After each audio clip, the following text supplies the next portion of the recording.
the language is this huge impediment to understanding between East and West, which is probably, it seems to me, more evident in this play perhaps than in Butterfly.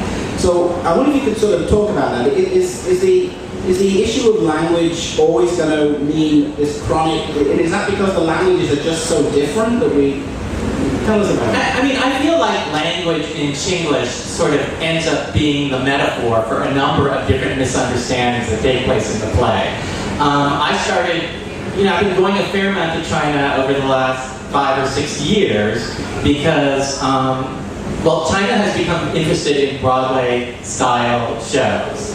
And China being China, they decided, oh, we're going to make our own. And they've kind of made it a national goal to create a show that gets to Broadway, which is kind of bizarre and great at the same time. But, I happen to be the only nominally Chinese person who's written a Broadway show. So I keep getting called to go over for meetings and, nothing ever comes of it. But it's been a great way for me to learn about the place.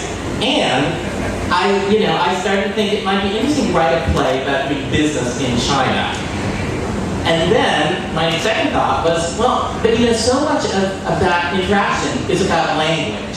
When you go to a place and you don't understand the language and you don't speak it, then so many of the misunderstandings come out through those misinterpretations. And I haven't seen anything that had really dealt with that. I mean, we always come up with some sort of convention in a movie or a play. The character that doesn't speak English speaks English with an accent, and that's how we're supposed to know he's speaking a foreign language. But that doesn't really represent the experience. So in this play, the characters that would speak Mandarin do speak Mandarin, and we use projected titles so the audience can understand what they're saying.